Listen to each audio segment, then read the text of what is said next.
আমি তো ওইভাবে কোনোদিন দিন প্রচার করতে আসিনি, যেটা গতানুগতিক চলছে। আমারও খুব কষ্ট হয়। আমার এবং দৃঢ় বিশ্বাস কাজ করে যে ওমর রাদিয়াল্লাহু তাআলা আনহু যদি এখন বেঁচে থাকতেন, বাংলাদেশের শতকরা ৯৫ জন বক্তার আজীবন জেল হতো।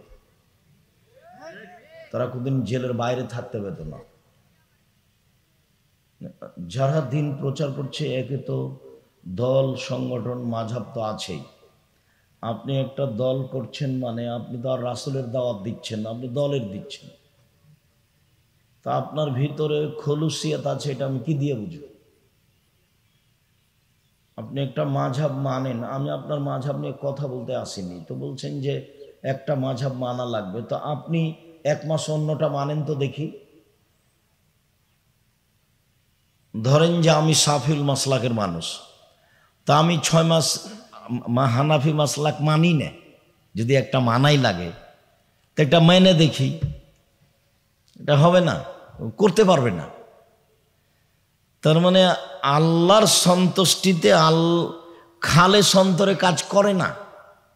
দল নিয়ে কথা বলে, মাযহাব নিয়ে কথা বলে, সংগঠন নিয়ে কথা বলে, ওর সাথে যে আছে সে ভালো, যে নেই সে খারাপ। তা আপনি খালেস অন্তরে কি বলছেন? যে মুখলিসিন আলাহুদ্দিন, আল্লাহর জন্য দিনকে খালেস করে ইবাদত করে, একনিষ্ঠ হয়ে একমুখী হয়ে খালেস অন্তরে ইবাদত করার জন্য তাকে আদেশ করা হয়েছে। ওমা উমিরু ইল্লা লিয়াবুদুন মুখলিসিন আলাহুদ্দিন। তো এগুলো কি আয়াত? যখন আপনার ভিতরে কারো ভালোবাসা আছে আল্লাহর নবী ব্যতীত, তখন কি আমি খালেস অন্তরের মানুষ আপনি? এটা তো হয় না। একটা লোক এশার সালাতের পরে মাথায় টুপিতে দোকানে বসে আছে, ল্যাংটা মেয়ে নাচছে ইয়াতে টিভিতে, তখন ওকে যদি জিজ্ঞাসা করা হয় যে আপনি আসলে কি ভালো মানুষ, তো ও বলবে যে আসলে কি করি, ভালো মানুষ নয়, স্বভাব খারাপ, খাসলত খারাপ, অভ্যাস খারাপ। তো এইভাবে একটা দিনই বৈঠকে আসি। সে টাঙ্গাইলে কিছুটা কম, বরং দিনাজপুরের দিকে বা রাজশাহীর দিকে আরো বেশি। প্রোগ্রাম মানে কি, এটা একটা মেলা। সেই জোহর থেকে 10টা থেকে চলছে, দোকানপাট, জিলাপি, পুতুল, কাপড় চোপড়। সম্মেলনগুলোতে, আমাদের সম্মেলনগুলোতে এরকমই খুব কষ্ট পাওয়া যায়। আসলে দিন প্রচার এরকম নয়। আমি নিজেও বুঝতে পারি না যে বিচারের মাঠ ফলাফল কি হবে। আমার একটা দৃঢ়তা কাজ করে আমার ভেতরে, যে আমি ধর্মের নামে কোনোদিন কোনো লোককে, দল সংগঠন, কোনো মাযহাব নিয়ে, কোনো স্বার্থ নিয়ে কথা বলিনি, আর কোনোদিন জয়ীফ হাদিস কেসা কাহিনী পেশ করিনি। এটা তো আমার দৃঢ়তা কাজ করে যে সফল হব, কিন্তু আনুষঙ্গিক যা আছে তাতে আমার আশঙ্কা হয় যে এটা কি হবে। আল্লাহ রহম করো। আপনারা দিনী ভাই বোন এসেছেন, আপনাদের কাজ ত্যাগ করেন, চলাচল বন্ধ করেন, দিয়ে ভদ্রতা বজায় রেখে সামনে বসেন। আমি আপনার জন্য এসেছি। তোমরা যারা গ্রামের ছেলেরা আছো, লোকজনকে সামনে বসতে বলো, কেউ দাঁড়িয়ে থাকতে পাবে না। জায়গা থাকলে, জায়গা না থাকে সেটা ভিন্ন কথা।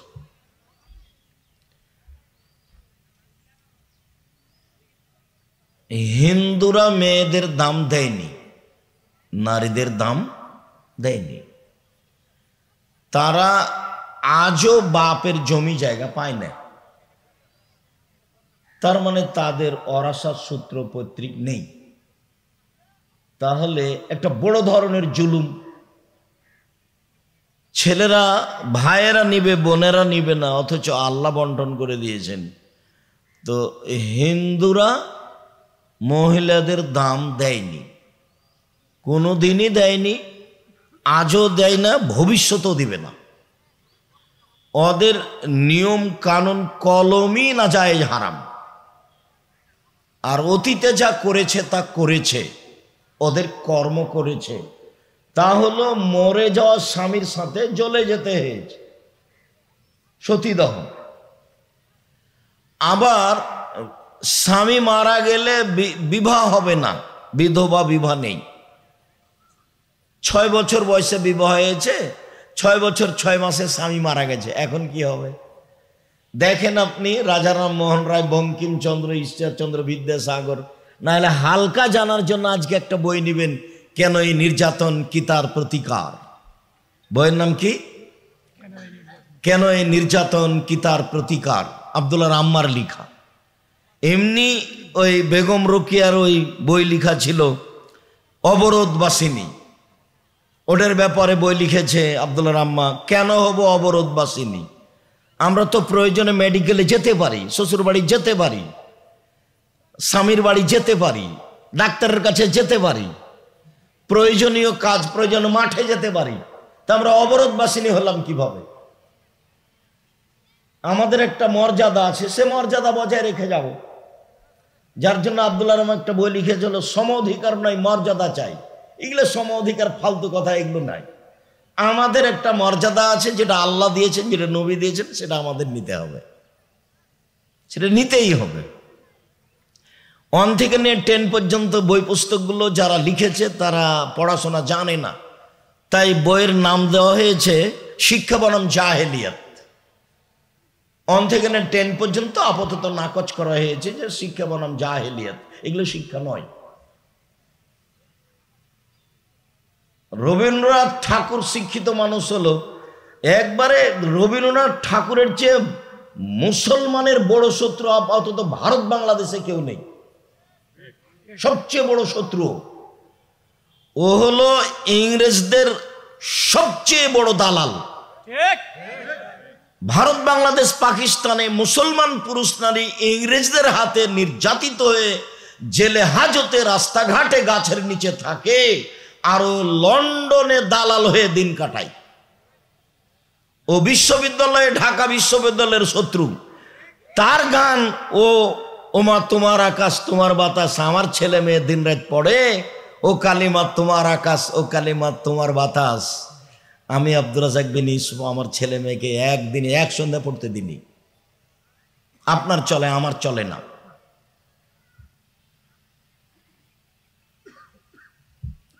সেই গান ভারত বাংলাদেশের ছেলে মেয়ে বলে 1971 সাল থেকে না বাংলাদেশে এখন পর্যন্ত কোনো শিক্ষিত মানুষ শিক্ষামন্ত্রী হয়নি। এটা আমার জোরালো দাবি। বিদ্যার পার্থক্যই করতে পারে না, কোনটার নাম বিদ্যা তো কি দিয়ে বুঝবে ভালো আর মন্দ। ঠাকুরের গান কি করে চলে? ঠাকুর যদি মুসলমান হতো তা, যদি আপনার বন্ধু হতো তা হতো। ও জাতির শত্রু, মুসলমানের শত্রু, বাঙালির শত্রু, ঢাকা বিশ্ববিদ্যালয়ের শত্রু, ভারত বাংলাদেশ পাকিস্তানের জানি শত্রু মুসলমানেরও। ও পুরো ভারতের সবচেয়ে বড় দালাল ইংরেজদের। ও লন্ডনে থাকে। যখন আপনি আর আমি, আমার বাপ মা, আমার আত্মীয় স্বজন, দাদা দাদি যখন ইংরেজদের হাতে নির্যাতিত,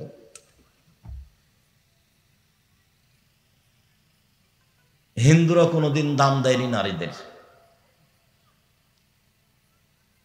ইহুদিরা মনে করেছে যে মহিলারা হচ্ছে ডাইনি, ওরা স্বামীকে খেয়ে নেয়, ওরা পৃথিবীর সবচেয়ে খারাপ জিনিস।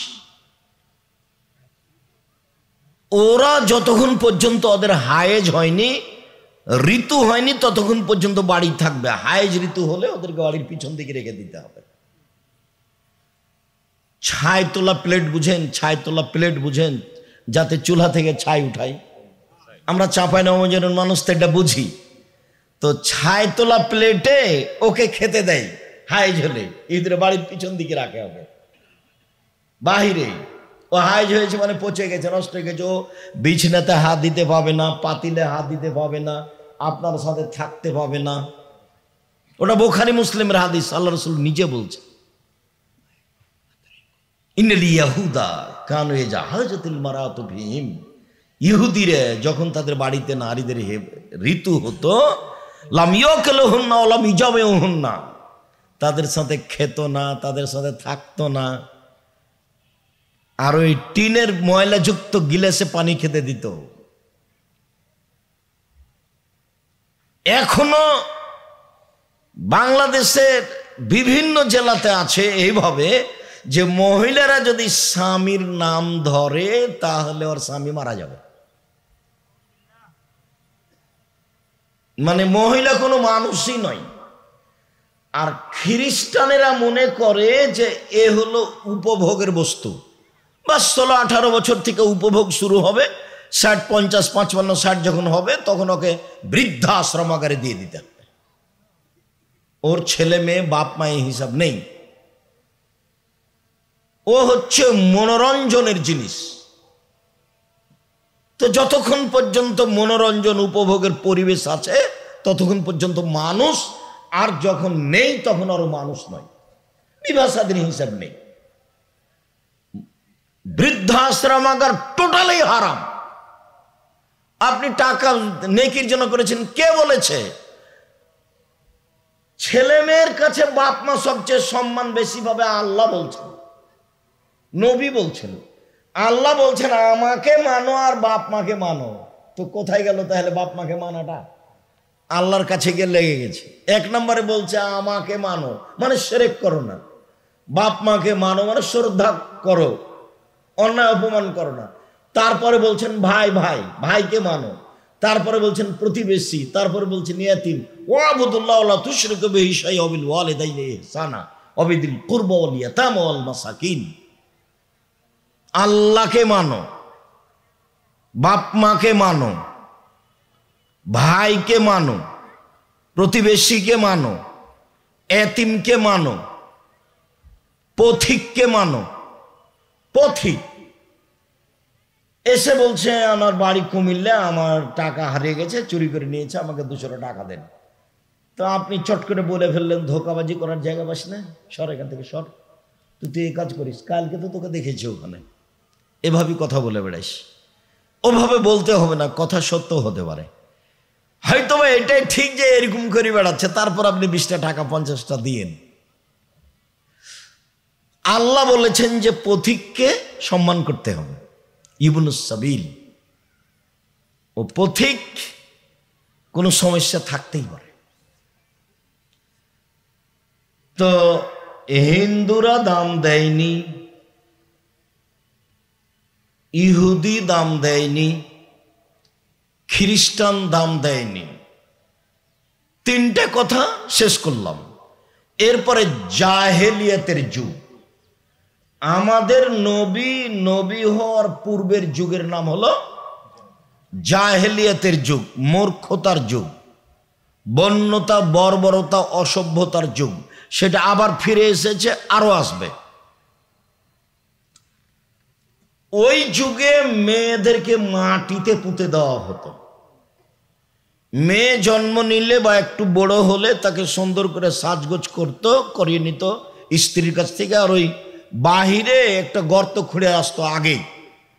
তারপর গর্তের পাশে গিয়ে মেয়েকে দাঁড় করে বলতো, আম্মু দেখো তো গর্তের দিকে তাকাও তো। তো এভাবে যখন তাকিয়ে দেখতো তখন ও ধাক্কা দিয়ে ফেলে দিত বাপ, দিয়ে চতুর্দিক থেকে মাটি টানা দিয়ে চলে আসতো। মাটিতে মেয়েকে পুঁতে দিত মানুষ। এখনো মাটিতে পুঁতে দিতে চাই, তবে ওভাবে নয়, এইভাবে যে একটা মেয়ে আপনার ঢাকা বিশ্ববিদ্যালয়ে পড়ে, খুব ভালো, মেধাও ভালো, খালি খবর নেন সকালে বিকেলে, আম্মু কেমন আছো, কোনো সমস্যা হয় না যেন, টাকা পয়সা লাগলে বলবা দিয়ে পাঠাবো, নাস্তা পানির সমস্যা হয় না যেন। এরকম করতে করতেই হঠাৎ একদিন শুনছেন যে মেয়ে বের হয়ে গেছে, এক মদখোরের সাথে চলে গেছে। তখন আপনি বলছেন এখন তোকে ত্যায্য পুত্র করলাম, তোকে ত্যায্য পুত্র করলাম, তোকে ত্যায্য পুত্র করলাম। তোকে যদি পাই তো একবারে কেটে টুকরা টুকরা করে টাঙ্গালে যে কাছের নদী আছে তাকে ভাসিয়ে দেবো। এই যে ত্যায্য পুত্র করলো, তো ত্যায্য পুত্র তো হয় না, এর মুখের ভাষার কোনো দাম আছে? ওগুলো হয় না। এখন ওই সাথে ওই ছেলের সাথে সংসার করছে, বাপ আর কিছু বলে না, বলছে ও যেন না আসে আমার বাড়িতে, ওকে উঠতে দেবো না। কালকে বলছিল আম্মু, আর আজকে বলছে জবে করবো। এটা হলো জাহেলিয়াত। তুমি ওখানে পড়তে দিলে কেন? চলে গেছে, গেছেই। তুমি তাড়াহুড়া করে যে ওই মদ খায় ওর সাথে বিবাহ দিয়ে দাও, তুমিও বাঁচো ওও বাঁচুক। 10 ছেলের মা যদি হয় তবুও যে না, সবটি ছেলে অবৈধ। কোর্টের বিবাহ বাতিল, কোর্টের বিবাহ বাতিল, কোর্টের বিবাহ বাতিল। বাপ ছাড়া বিবাহ হবে না, বাপ ছাড়া বিবাহ হারাম। বাপ না থাকলে চাচা, নইলে দাদা, নইলে বংশের কেউ, নইলে সরকার, চেয়ারম্যান মেম্বার। বাপ বেঁচে আছে আর একজন হতে পারে না। লা নেকাহিল্লা বিওয়ালিন, অভিভাবক ছাড়া বিবাহ নেই।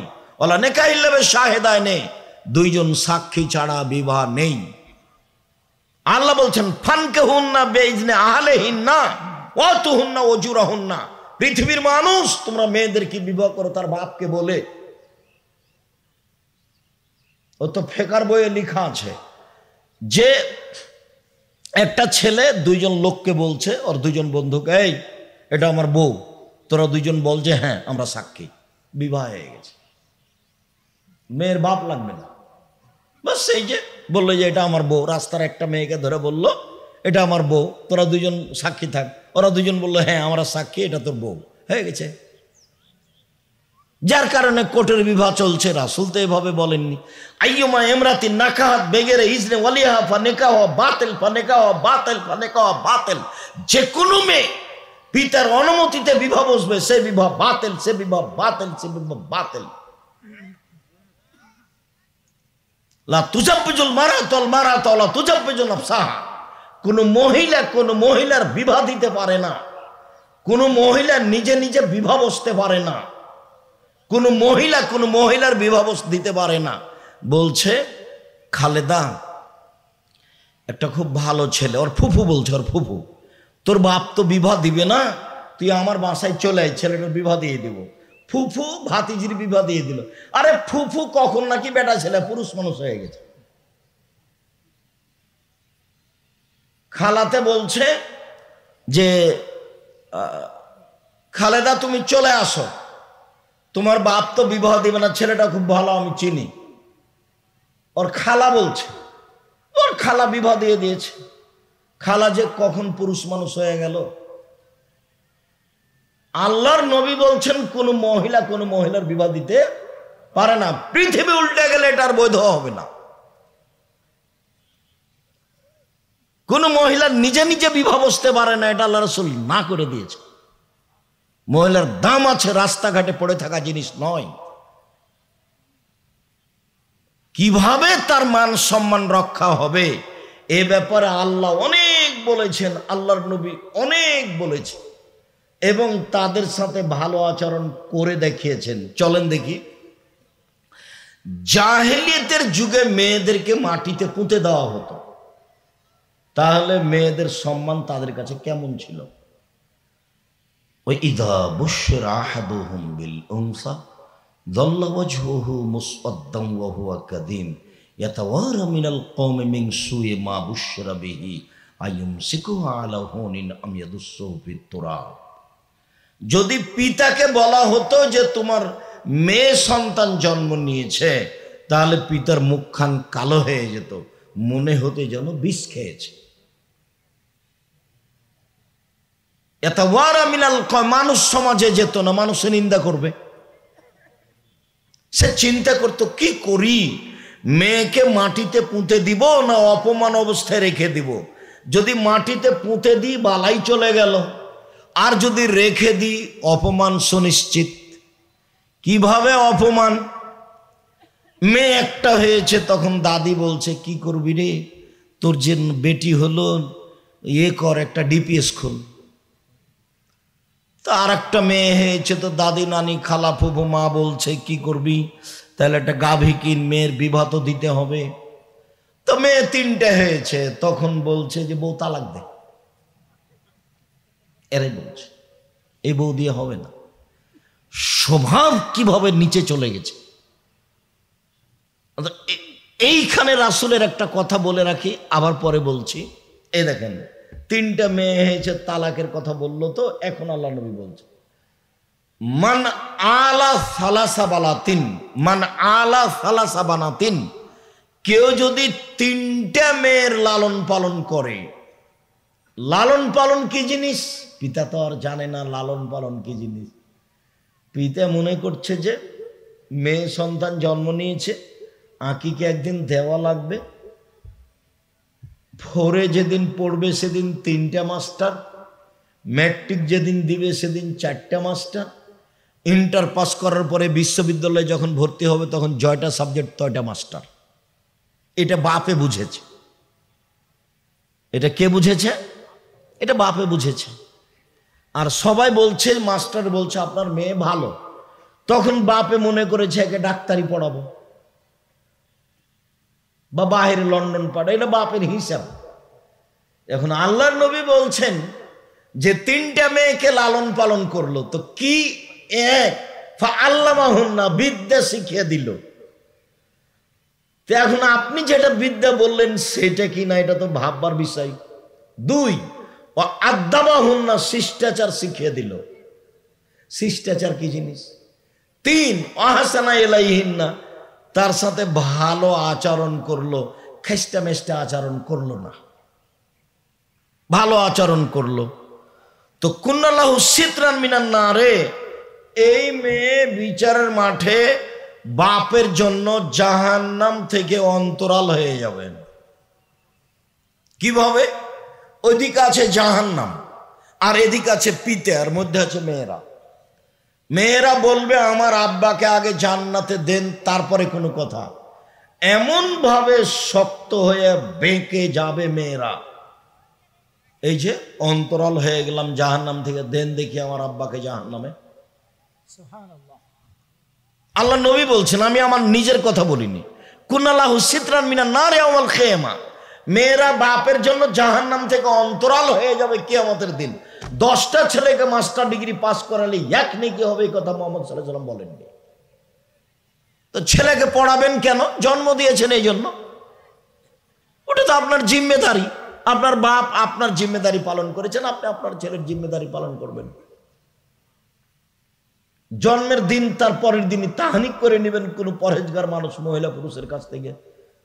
দাঁতে একটু খেজুর চাবিয়ে, খুব একবার গলিয়ে চাবিয়ে বাচ্চার জিভার উপরে ভিতরে দিয়ে দিবেন, তার নাম তাহনিক। মাথায় হাতে একটু দোয়া করে দিবেন, আপনার চাচিও করতে পারে, আপনার মাও করতে পারে, আপনার চাচাও করতে পারে। পরহেজগার মানুষদের তাহনিক করে নেবেন।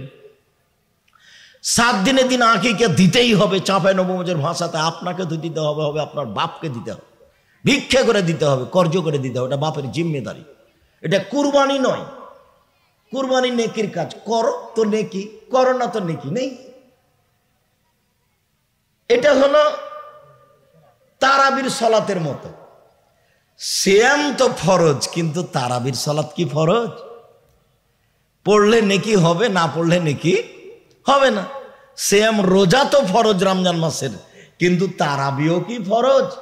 যে পড়লো সে অনেক নেকি পেল, যে পড়লো না সে নেকি পেল না। কুরবানি বড় বড় মাধ্যম যেগুলো জান্নাত পাওয়ার, কুরবানি তার একটা বিশাল মাধ্যম জান্নাত পাওয়ার। তো আপনি দেন, নেকি হবে অনেক বড়, দিলেন না, নেকি হলো না, এ তো ফরজ নয়।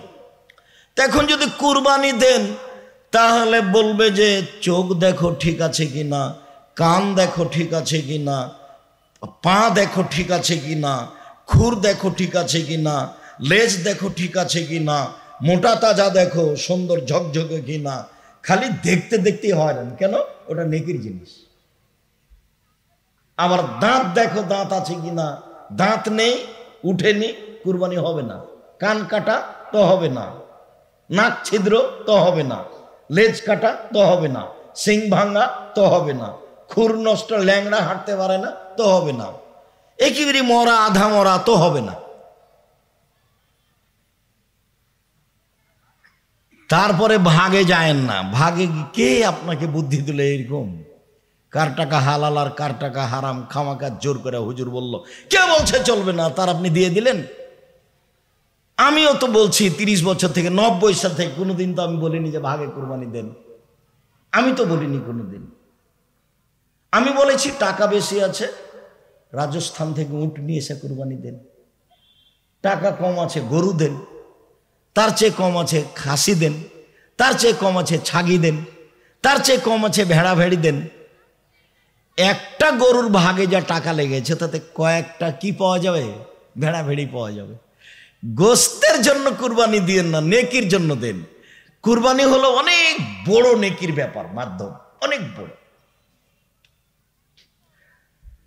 রমজান মাসের শেষ দশকের চেয়ে জুলহিজ্জার প্রথম দশক দামি, বেশি বেশি দামি। তার 1 নম্বর কারণ কুরবানি আছে সেই জন্য। তার 2 নম্বর কারণ এই 10 দিনে হজ আছে এই জন্য। তার 3 নম্বর কারণ এই দিনে আরাফার মাঠ আছে সেই জন্য। কথাটা বুঝতে পারেননি, আবার বলি। জুলহিজ্জার প্রথম 10 দিন কার চেয়ে বেশি দামি? রমজান মাসের শেষের 10 দিনের চেয়ে, শেষের 10 দিনের চেয়ে। রমজান মাসের শেষের 10 দিন ব্যতিক্রম দিন, এরপরে ওর চেয়ে বেশি দামি জুলহিজ্জার প্রথম 10 দিন। এক, এই জন্য যে 1 হজ আছে, 2 আরাফার মাঠ আছে, 3 কুরবানি আছে এই 10 দিনে। এই জন্য রমজান মাসের শেষের 10 দিনের চেয়ে জুলহিজ্জার প্রথম 10 দিন বেশি দামি। বুঝাতে পারিনি? বুখারী মুসলিমের হাদিস এভাবে এসেছে। তো ছেলে হয়েছে, 7 দিনের দিন আকিকা দিবেন, 7 দিনের দিন মাথা নেড়ে করবেন, 7 দিনের দিন কানা হোক, খোড়া হোক, ন্যাংড়া হোক, 2 মাসের হোক, 4 মাসের হোক, একটা ছাগল, ছাগি, ভেড়া, ভেড়ি, দুম্বা, দুম্বি জবে করবেন। দাঁত আছে কি নাই, দাঁত উঠেছে কি না, এগুলো কোনো কথা নেই।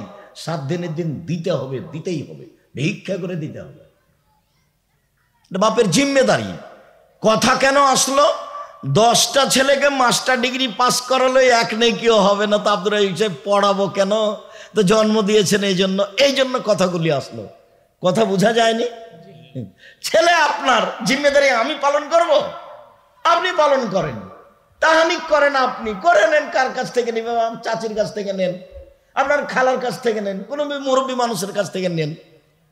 বলেন, চাচি আমার ছেলে একটু তাহানিক করে দেন, চাচা আমার ছেলের একটু তাহানিক করে দেন, আব্বা আমার ছেলের একটু তাহানিক করে দেন, আব্দুল রাজাক সাহেব আপনি আমার ছেলের একটু তাহানিক করে দেন।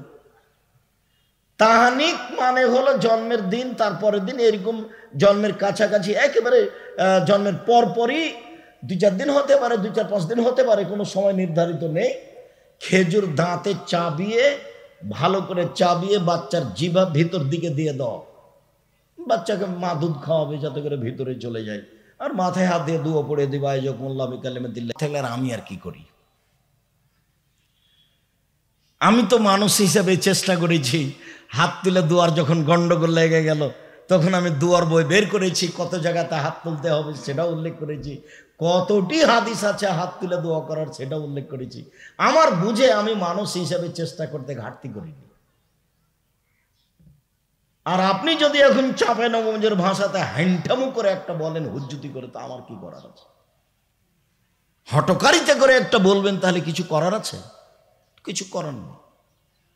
7 দিনের দিন মাথার চুল নেড়ে করতে হবে। ডাক্তার কি বলেছে যেটা বিবেচনার সুযোগ নেই। 7 দিনের দিন মাথা নেড়ে করতে হবে, চুল সমপরিমাণ আনুমানিক রূপা দান করতে হবে, মানে রূপার যা মূল্য আছে সেটা ফকির মিসকিনকে দিয়ে দিতে হবে। নাম রাখতে হবে 7 দিনের দিন। ছাগল, ছাগি, ভেড়া, ভেড়ি, দুম্বা, দুম্বি, ছেলের জন্য 2টা, মেয়ের জন্য 1টা করতে হবে। ছেলে যদি হয় তো 6 মাস, বছর, 1 বছর, 2 বছর, 3 বছর, 5 বছর খাতনা করতে হবে। কোনো অনুষ্ঠান নেই। আকিকার দিনে অনুষ্ঠান করতে পারেন, তবে আপনাকে খাওয়াতে হবে এটা কথা নয়। বা আপনি খেতে পাবেন না আকিকার গোস্ত, নাকি বাপ মাকে খেতে পাবে না, খাওয়া হয় না, কত যে নোংরা কথা আছে। আরে বাপ মাই তো খাবে, আকিকার গোস্ত কে খাবে? বাপ মাই তো খাবে। এটা নগদ গোস্ত, এটা সাদাকা নয়। বাপ মা খাবে, এখান থেকে খাওয়া শুরু হবে। দাদা দাদি খাবে, প্রতিবেশী দেন, প্রতিবেশী হক রাখে দেন। সম্মানিত দিনী ভাই বোন, কথাতে ফিরে যাই যে ইহুদি খ্রিস্টান নারীদের সাথে এ আচরণ করলো, জাহেলিয়াতের যুগের লোক এ আচরণ করলো, তখন আল্লাহ নবী বলছেন, শোনো, মাটিতে পুঁতে দিবা মেয়েকে। মাটিতে পুঁতে দিবা কেন? 3টে মেয়ের যদি লালন পালন করো, তাহলে মেয়ে 3টা তোমার বিচারের মাঠে জাহান্নাম থেকে অন্তরাল হবে। আগে মেয়ের বাপ জান্নাতে যাবে, তারপর কোনো কথা। এভাবে শক্তভাবে বেঁকে যাবে। আর খালাতে বলছে, দাদিতে বলছে, একে তালাক দে ভাই, এ বউ চলবে না। খালি যে বেটি, বেটি হলে বরকত আছে, দেখেন এইভাবে। জাহেলিয়াতের যুগ, জাহেলিয়াতের যুগে মেয়েদেরকে মাটিতে পুঁতে দেওয়া হতো। বাপ চিন্তা করত যদি রেখে দিই অপমান সুনিশ্চিত, দাদি বলবে এই, খালা বলবে এই, গ্রামের মহিলারা বলবে এই, পুরুষেরা বলবে এই, কয়দিন পরে বড় হবে, ঢাকা বিশ্ববিদ্যালয়ে পড়বে, লোকে বলবে কি খবর রে, তোর মেয়েকে যে অমুকের সাথে পার্কে বসে থাকতে দেখলাম, ইন্না লিল্লাহি ওয়া ইন্না ইলাইহি। লোকে বলবে কি ব্যাপার রে, তোর মেয়ে নাকি বের হয়ে গেছে, এত পয়সাপাতি খরচ করলি। বিবাহ দিলাম, বিবাহ দেওয়ার পরে বলছে, জামাই বলছে এই লাগবে সে লাগবে, তোর বাপ যদি এই না দেয় তাহলে তোকে বিদায় করে দেবো, অমুক করবো তমুক করবো, তোকে তালাক দিয়ে দেবো, তোর বাপকে মোটরসাইকেল দিতে বল, ঢাকাতে জমি কিনে বাড়ি করে দিতে বল, নানান কথা, অপমান খালি লেগেই আছে। তো মেয়ে থাকলে অপমান হবে, মানে জাহেলিয়াত ফিরে এসেছে। এক যুগে আমাদের এই এলাকার মুরব্বী মানুষকে জিজ্ঞাসা করে দেখেন, পণ লাগতো, মানে মেয়ে বিবাহ করলে মেয়ের বাপকে টাকা দেওয়া লাগতো, ছেলের বাপকে টাকা দেওয়া লাগতো। ছেলের বাপ কাকে টাকা দিবে? মেয়ের বাপকে, তাহলে বিবাহ হবে। তো মেয়েদের দাম ছিল অনেক বেশি। তো এখন বেগম রোকেয়া বলল মেয়েদের মান মর্যাদা রক্ষা করছে বেগম রোকেয়া। দেখেন একটা কথা বলি, টাঙ্গাইল জেলার কথা বলি। টাঙ্গাইল জেলাতে যেখানে ট্রেন স্টেশন আছে, জংশন, বড় ট্রেন স্টেশন, তো স্টেশন মাস্টার গেছে একটু প্ল্যাটফর্মটা খুঁজতে, দেখে কোথায় কি আছে। তো এক জায়গাতে দেখছে যে কিছু বস্তা আছে, তার উপরে চাদর দিয়ে ঢাকা আছে। আসলে বস্তা নয়, খুব পরহেজগার মহিলারা হজ করতে যাচ্ছে। তখন ওর শ্বশুর বা ভাসুর বা দেবর বা স্বামীকে বলেছে, দেখো আমরা ট্রেন স্টেশনে থাকতে শরম লজ্জা পাই, আমরা 5 জন এখানে মহিলা মানুষ বসে আছি, তুমি একটু আমাদের উপর দিয়ে চাদরটা দিয়ে দাও, আমাদের একটু পর্দার সমস্যা হচ্ছে। তো এখন দিয়ে রেখেছে ওর স্বামী বা ওর পিতা বা কেউ বা ওর চাচারা। এখন স্টেশন মাস্টার গিয়ে এভাবে পা দিয়ে লাথি মেরে, কিসের বস্তা এগুলো, কিসের বস্তা এগুলো? বেগম রোকেয়া দেখাচ্ছে। আপনি বেগম রোকেয়াকে যদি ভালো করে চিনতে না পারেন আবার পড়েন, নাহলে কেন হবে অবরোধবাসী। দেখেন, এই হলো জাহেলিয়াতের মহিলা। আপনার কাছে প্রিয় মানুষ, আমার কাছে প্রিয় মানুষ না, ও আমাকে কবর দিয়েছে, ও আমাকে জাতিকে কবর দিয়েছে, আমার ধর্মকে কবর দিয়েছে। সে জীবন বাজি রেখে চেষ্টা করেছে মুসলিম মেয়েকে কিভাবে ধ্বংস করা যাবে। ও আমাকে দেখাচ্ছে যে ট্রেন স্টেশনের মাস্টার লাথি মেরে দেখাচ্ছে যে এগুলো কিসের বস্তা রে, কিসের বস্তা রে। দেখেন আপনি অবরোধবাসিনী বই দেখেন, পড়েন না কেন? ঠাকুরকে ভালো করে চিনেন না কেন? চিনতে চান না কেন? কিসের আপনার ছেলে দিন রাত বলে ওমা তোমার আকাশ, ওমা তোমার বাতাস? কেন বলবে? গায়ে কি সবই পুজ? একটুকু কি রক্ত নেই? সবই কি পুজ? বিদ্যে বুদ্ধি কিছুই কি নেই? পশু প্রাণী নাকি? গরু ছাগল কুকুর শ্রীগাল নাকি? বোঝে না ওরা, অন্তর আছে বুঝে না, দেখেও দেখে না ওরা, চক্ষু আছে দেখে না, শোনেও শোনে না ওরা, কান আছে শোনে না। উলাইকা কালা নাম, তারা পশু প্রাণীর মতো, তারা গরু ছাগলের মতো, তারা কুকুর শ্রীগালের মতো, বালু মাজাল বরং তার চেয়ে খারাপ। আল্লাহ মানুষকে বলছেন যে ওরা কুকুর শ্রীগালের চেয়ে খারাপ। যেখানে টাকা দিয়ে বিবাহ করতে হবে সেখানে টাকা নিয়ে বিবাহ করতে হবে, এটাই জাহেলিয়াত। জাহেলিয়াতের যুগের 2-3টা কথা কোরআন মাজিদ দুটো, এটা ওয়াইদাল বাউদাতু সুইলাত বিআইয়ি যামবিন কুতিলাত। পুঁতে দেওয়া মেয়েকে বিচার মাঠে জিজ্ঞাসা করা হবে, বলো তো তোমার বাপ তোমাকে কোন অপরাধে মাটিতে পুঁতে দিয়েছে? সেদিন আপনি কি জবাব দিবেন, ওরা কি জবাব দিবে? বলো তো তোমার বাপ কোন অপরাধে তোমাকে বললো যে তোকে ত্যায্যপুত্র করলাম, তোকে ত্যায্যপুত্র করলাম, তোকে জমি দিব না, তোকে বাড়িতে উঠতে দিব না। মেয়ে তো আপনার, একটু আগে তো আম্মু বলে ডাকছিলেন, হাজা বড় আম্মু বলছিলেন, তাকে এভাবে বলছেন কেন? আপনার স্বভাবের কারণে তো এরকম হয়েছে। নিরাপদ জায়গাতে মেয়েকে পড়তে দিলেন না কেন? ইঞ্জিনিয়ার বানাতে হবে, ডাক্তার বানাতে হবে, তো একটা মেয়েকে অপারেশন করতে হবে। আপনার মেয়েও আছে ওখানে, 5 জন ছেলেও আছে। মহিলাটা উলঙ্গ করে ফেলে রেখেছে, হাসাহাসি করছে এরা, একজন আর একজনের গায়ের উপরে মারছে, হাসি মজা করছে। আপনার পাশের ছেলে ডাক্তার, ছেলেটাকে জিজ্ঞাসা করেন, মেয়েকে তো পড়তে দিয়েছেন, ও কেন হবে? নিরুপায় মহিলা দিয়ে মহিলার চিকিৎসা হবে, এটা কথাই ঠিক। সরকার তো রাস্তাঘাট বানালো, তারপরে 45 মিনিটের ব্যবধানে চলে গেল। তো যত টাকার রাস্তাঘাট বানালো তত টাকার বহির্বিশ্ব থেকে, ইন্ডিয়া থেকে মহিলা নিয়ে এসে মহিলা বিশ্ববিদ্যালয় খুলে মহিলাদের ভালোভাবে ডাক্তারি চিকিৎসা করলো না কেন? কোটি কোটি টাকা, crore crore dollar, billion trillion dollar খরচ করতে হবে। মহিলা দিয়ে বাঙালি মেয়েকে কি করতে হবে? বড় ডাক্তার বানাতে হবে। এখান থেকে দিনাজপুর থেকে নে, রংপুর থেকে নে, ঢাকা পর্যন্ত কত টাকা খরচ করো, এত টাকাতে একটা বিশ্ববিদ্যালয় লাগবে না। একটা কেন, 10টা করবে, 50টা করবে, মেয়েদের সব ভিন্ন ভিন্ন করবে, হাজার হাজার করবে। যার টাকা পয়সা দেশে উৎপাদন হয় বাহির থেকে আসে, তার 3 ভাগের 2 ভাগ শিক্ষা খাতে ব্যবহার হবে, শিক্ষাই মূল। আর 1 ভাগ খরচ হবে জনসমাজের সাথে। মানুষের সবাই বলছে বিদ্যা জাতির মেরুদণ্ড। জাতির বিদ্যা তো বিদ্যাই তো বিদ্যা, তো বিদ্যাই হলো না তো মেরুদণ্ড হবে কি দিয়ে? মেয়ে তো পশু প্রাণী হলো, গরু ছাগল হলো। মেয়ে আপনার শিক্ষা অর্জন করার পরে স্কিন পায়জামা পরে ঘুরছে, লজ্জা স্থানে বোঝা যায়। তো এটা আপনি কি পড়ালেন? বাপের তো মাথায় টুপি আছে, প্রতি মাসে উমরা করে, হজ করে, রমজান মাসে উমরা করে, বাপের মাথায় টুপিও আছে, মেয়ে ওইভাবে আছে, হাঁটছে। তিনটা কোন বিদ্যা হলো? শোনেন, যে হাদিসটাতে 3টা মেয়ের কথা আছে ওই হাদিসে আবার যাচ্ছি। এখানে একটু বলে নি, মেয়েকে মাটিতে পুঁতে দেওয়া হতো জাহেলিয়াতের যুগে। কায়েস ইবনে আমের বলছেন যে আল্লাহর নবী ওয়াআত সামানিয়া বানাতিন লি, আমি নিজে হাতে আমার 10টা মেয়েকে মাটিতে পুঁতে দিয়েছি। জাহেলিয়াতের যুগের ঘটনা। 1, হিন্দু দাম দেয়নি। 2, ইহুদি দাম দেয়নি। 3, খ্রিস্টান দাম দেয়নি। 4, জাহেলিয়াতের যুগে মাটিতে পুঁতে দেওয়া হতো। আরেকটা এখানে কথা শোনাই, ওটা বুখারী মুসলিমের হাদিস। ওই সময়ে মহিলাদের স্বামী মারা গেলে 1 বছর শোক পালন করতে হতো। 1 বছর শোক পালনের বাস্তব অবস্থাটা বোঝায় বুখারীর হাদিস। বাড়ির পিছন দিকে একটা কুঁড়ে ঘর করে দিতে হবে। কুঁড়ে ঘর, একবারে ও মাথা গুজিয়ে থাকতে পারবে এভাবে, বাড়ির পিছনে দূরে সরে। 1 বছর থাকবে।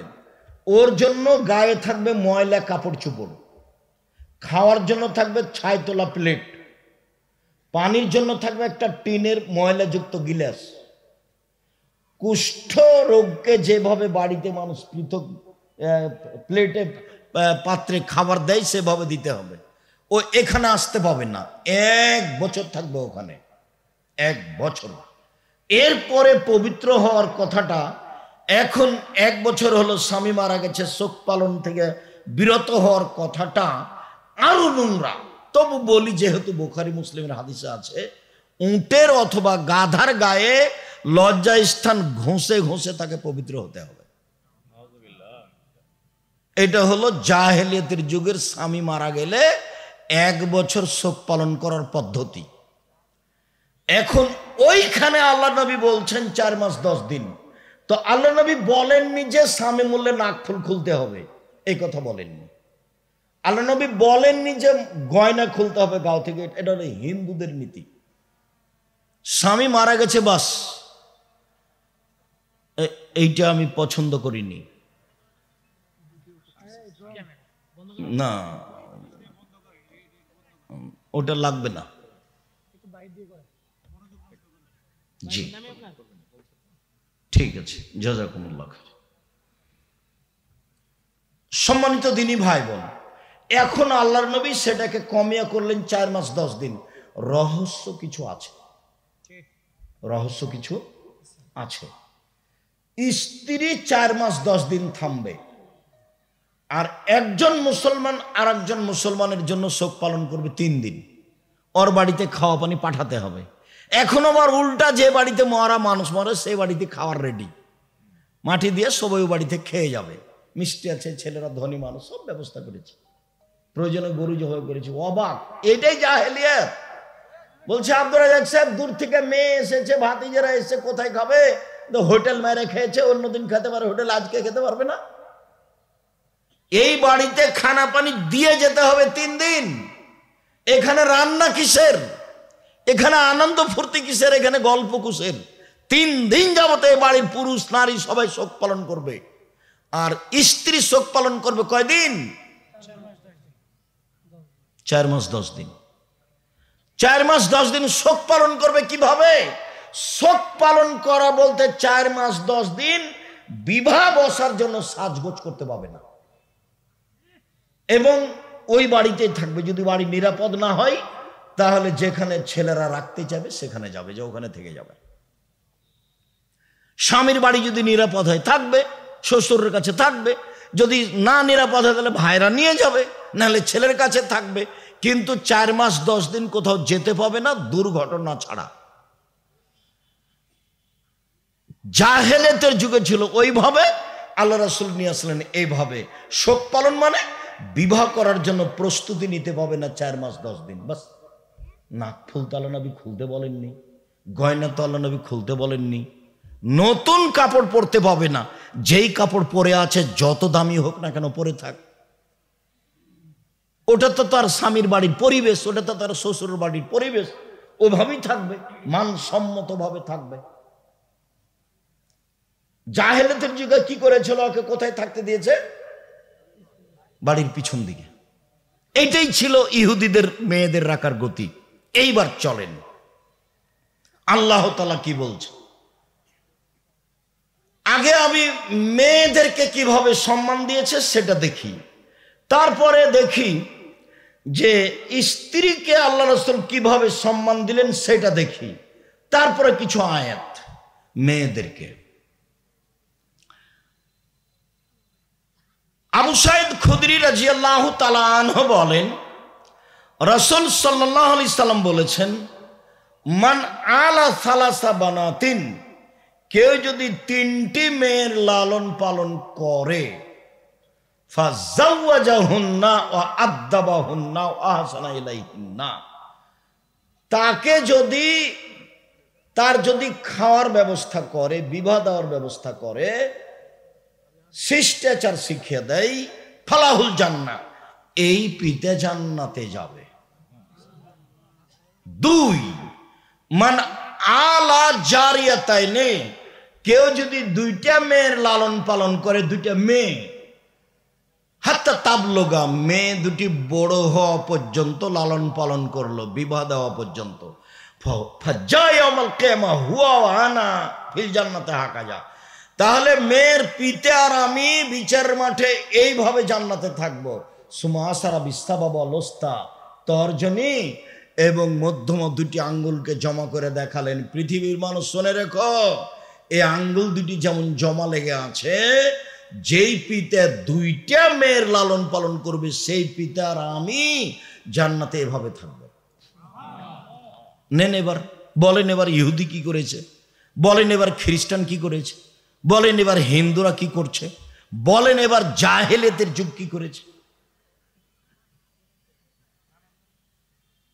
এমন কোনো আর ইবাদত নাই পৃথিবীতে যার বিনিময়ে জান্নাতের নবীর সাথে এইভাবে থাকা যাবে। তাহাজ্জুদ পড়ে হবে, তবে খুব কঠিন, তবু বলেছে সাথে। দেখেন 1 মিনিট, কোরাইব রাদিয়াল্লাহু তাআলা আনহু বলছেন যে আমি তোমার নবী সাল্লাল্লাহু আলাইহি সাল্লাম, একদা আমি রাতে রাসূলের সাথে ছিলাম। আমি রাতে এসার কিছুক্ষণ আগে পরে অজুর পানি আর মেশকটা নিয়ে আসলাম, নিয়ে এসে বললাম, আল্লাহ নবী এই দেখেন, আপনি নেন অজুর পানি আর মেশক। তো আল্লাহ রাসূল খুশি হয়ে গেছেন, বাহ তুমি তো খুব ভদ্র হুঁশিয়ার ছেলে, বুদ্ধি তো রাখো ভালো। সালমা সেতা, আমি খুব খুশি হয়েছি, তুমি কি নেবে নাও বলো তো, তুমি আমার কাছে কি চাও, তোমার কর্মে আমি খুব খুশি, তুমি কি চাও বলো, কি চাও। তখন সাহাবী বলছেন, আসআলুকা মুরাফাকাতাকা ফিল জান্নাহ, জান্নাতে আপনার সাথে থাকতে চাই। আল্লাহ রাসূল কিন্তু বুঝতে পারেননি যে ও কথা বলে। আল্লাহ রাসূল গায়েবের খবর জানেন না, ওর ভিতরে যে এইটা আছে এটা আল্লাহ রাসূল বুঝতে পারেননি। যেমন উনি বলেছেন যে আপনার সাথে জান্নাতে থাকতে চাই, তখন আল্লাহ রাসূল বলছেন আওয়া গায়রা দালিক, না না না না না, এটা নয়, এটা নয়, অন্যটা অন্যটা অন্যটা, অন্য একটা বলো, অন্য একটা বলো। তখন সাহাবী বলছেন হুয়া দাকা, এটাই চাই। এটাই চাই। আপনি বলেছেন, আমিও বললাম, জমি জায়গা বাড়ি ঘর টাকা পয়সা চাইনি, আপনার সাথে জান্নাতে থাকতে চাই, ওইটাই চাই। তখন আল্লাহ রসুল বলছেন, তাহলে আইনি বেকাসরাতি সুজুদ, বেশি বেশি সিজদা করে রাতে তাহাজ্জুদ পড়ে আমাকে সাহায্য করো, আমি সাথে নিয়ে থাকতে পারবো না এমনিতে, এরকম কোনো পথ ঘাট নেই। রাতে তাহাজ্জুদ পড়লে, নিয়মিত পড়লে আমার সাথে থাকা সম্ভব হতে পারে। আর এখন বলছেন যে 2টা মেয়ে বাস নেন। এবার মানে মহিলাদেরকে এবার আল্লাহ রসুল কোথায় নিয়ে চলে গেলেন? এক খেয়ালে চেয়ে থাকবেন, কথা যেন 19-20 না হয়।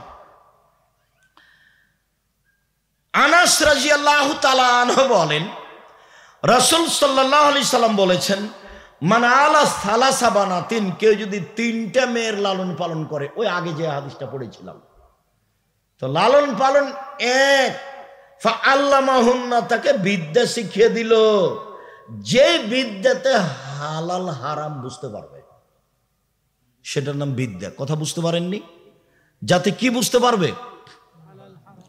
হালাল হারাম, নিয়ম কানুন, রোজ নামাজ রোজা, পেশাব পায়খানা, এসব কিছু বুঝতে পারবে। ও আদাবাহুন্না, শিষ্টাচার শিখিয়ে দিল, খালি শিষ্টাচার, যেদিকে যাবেন সেদিকে শিষ্টাচার, যেদিকে যাবেন আল্লাহ রসুলের মুখ দিয়ে খালি শিষ্টাচার। শিষ্টাচার কি জিনিস? বলে শিষ্টাচার এখন ঘোড়ার ডিম। মানে ঘোড়ার ডিম মানুষে বলে, কেউ তো দেখেনি, মানুষে বলে শিষ্টাচার, কেউ তো জানে না। শিষ্টাচার কি জিনিস? শিষ্টাচার কি খাওয়ার জিনিস? শিষ্টাচার কি জিনিস? আল্লাহ নবী বলছেন, সব নবীর বৈশিষ্ট্য হলো 10টা, সব নবীর অভ্যাস 10টা, সব নবীর স্বভাব 10টা, সব নবীর খাসলাত 10টা। 1, মোচ কেটে ফেলা। 2, দাড়ি বড় করা। 3, মেশক করা।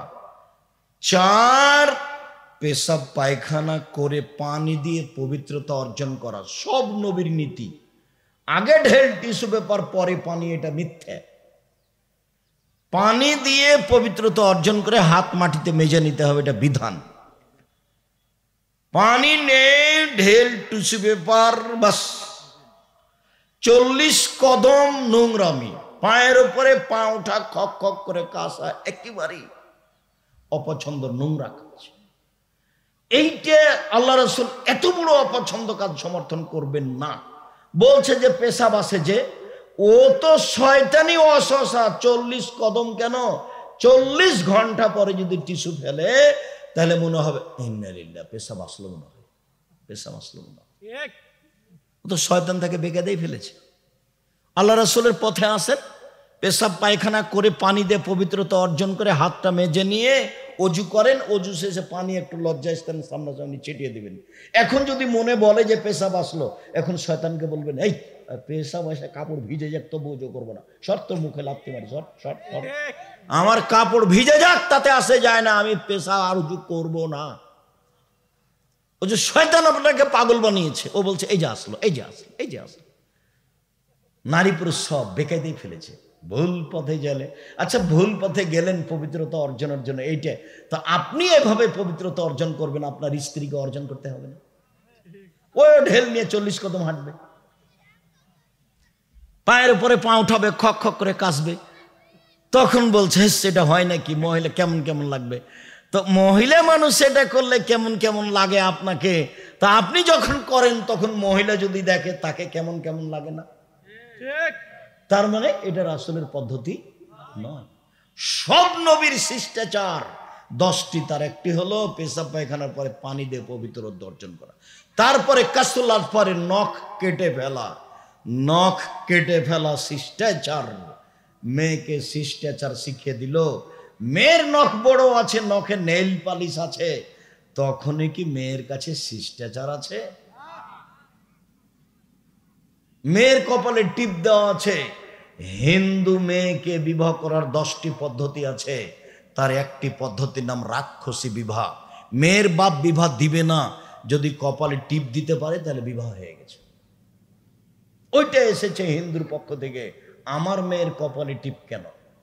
ইহুদি খ্রিস্টানদের পতিতালয়ের মেয়েদের বৈশিষ্ট্য নখ বড় রাখা, নখে নেইল পালিশ দেওয়া, নখ বড় রাখা, নখে নেইল পালিশ দেওয়া। ইহুদি খ্রিস্টানদের পতিতালয়ের মেয়েদের বৈশিষ্ট্য নখ বড় রাখা, নখে নেইল পালিশ দেওয়া। মাথার চুল ছোট করা এই খ্রিস্টানদের মেয়েদের অভ্যাস, আবার সামনের চুল ছোট করা ইহুদি খ্রিস্টানদের মেয়েদের অভ্যাস। তারপরে আপনার ভুরু তুলে চিকন করা খ্রিস্টান পতিতালয়ের মেয়েদের অভ্যাস। এগুলো বৈশিষ্ট্য হলো কি করে? ও বাপ মেয়েকে কি শিখালো? বৈশিষ্ট্য কি জিনিস, শিষ্টাচার কি জিনিস? নখ বড় করা, নেইল পালিশ দেওয়া শিষ্টাচার, ভুরু তুলে ফেলা শিষ্টাচার, দাঁত ছিলে চিকন করা শিষ্টাচার, গায়ে উল্কি দেওয়া শিষ্টাচার। শিষ্টাচার কি জিনিস? আপনার স্ত্রী আপনার ছেলেকে দুধ খাওয়াচ্ছে, যতবার দুধ খাওয়াবে ততবার বিসমিল্লাহ বলতে হবে, এটা হলো শিষ্টাচার। যদিও দুধ না বিসমিল্লাহ না বলে, এ দুধ শয়তান খাবে, নিশ্চিত খাবে, অবধারিত খাবে, আল্লাহর নবী বলেছেন খাবে, অতবে খাবেই খাবে। শিষ্টাচার কি জিনিস? আপনার স্ত্রী একটা আয়না কিনেছে, সেটা হলো কাতল মাছ। শিষ্টাচার কি জিনিস? আপনার স্ত্রী একটা প্লেট কিনেছে, সেটা হলো চিংড়ি মাছ। শিষ্টাচার কি জিনিস? আপনার স্ত্রী একটা তরকারি রাখা বাটি কিনেছে, সেটা হলো রুই মাছ। শিষ্টাচার কি জিনিস? আপনি একটা আপনার ছেলে মেয়ের পেশাব পায়খানার একটা পট কিনেছেন, সেটা হলো ঘোড়া। শিষ্টাচার কি জিনিস? আপনার ছেলে উপরে চুল রেখেছে, চতুর্দিক চাঁচা আছে। শিষ্টাচার কি জিনিস? আপনার ছেলে টাকনুর নিচে প্যান্ট পরে আছে। শিষ্টাচার কি জিনিস? আপনার ছেলে শয় যখন, তখন আপনি তাকে ডান কাতের কথা বলেন না, দোয়া পড়তে বলেন না। শিষ্টাচার কি জিনিস? পানি খায় যখন, তখন ডান হাতের কথা বলেন না, পানি খাওয়ার কথা বলেন কিন্তু ডান হাতের কথা বলেন না। শিষ্টাচার কি জিনিস? মসজিদে ঢুকলে ডান পা আগে ঢুকাতে হবে, আপনি সেটা বলে দেন না। শিষ্টাচার কি জিনিস? বাড়ি থেকে বের হলে সালাম দিয়ে বের হতে হবে, আপনি বলেন না। শিষ্টাচার কি জিনিস? বাড়িতে ঢুকলে সালাম দিয়ে ঢুকতে হবে, আপনি সেটা বলে দেন না। শিষ্টাচার কি জিনিস? মেয়েকে শিষ্টাচার শিখিয়ে দিল, বাপও জানলো না শিষ্টাচার কি জিনিস, মাও জানলো না শিষ্টাচার কি জিনিস। তাহলে কেমন ভাবে দিন কাটছে? পশুপারের মতো খায় আর হাগে, আর তো কিছু না, তো বুঝে না কেউ, এমনি চলছে। এরই নাম হলো পশু প্রাণীর মতো, গরু ছাগলের মতো। পুরো জীবনটা শিষ্টাচার দিয়ে ভরা, সব শিষ্টাচার মোহাম্মদ সাল্লাল্লাহু আলাইহি সাল্লামের শিষ্টাচার। শুনুন, শিষ্টাচার শিখিয়ে দিল, ভালো চাল চলন করলো, তাহলে মেয়েরা হয়ে যাবে বাপের জন্য অন্তরাল। শুনুন, রাসূল সাল্লাল্লাহু আলাইহি সাল্লাম বলেন, মেয়েরা যদি 4টা কাজ করে, জান্নাতের সব দরজা খোলা। এবার তাদের মান বাড়িয়ে দিলেন, মেয়েরা যদি 4টা কাজ করে, জান্নাতের সব দরজা খোলা। এই বাচ্চা, এক 5 ওয়াক্ত সালাত, 2 রমজান মাসের রোজা, 3 স্বামীকে মেনে চলা, 4 জেনায় লিপ্ত না হওয়া। জান্নাতের সব দরজা খোলা। স্বামীকে মেনেই চলতে হবে, তিতা লাগলেও মিঠা লাগলেও। আব্দুর রাজ্জাক সাহেব, দিন রাত তো আপনি এ কথা বলেন, আমরা খুব ভালোভাবেই জানি, কিন্তু তারা যে আমাদের সাথে কি আচরণ করছে সেটা তো আপনি বলেন না। তার মুখখান এত খারাপ, তার মুখের ভাষা এত খারাপ, ওকে আমার দেখতে ইচ্ছা করে না।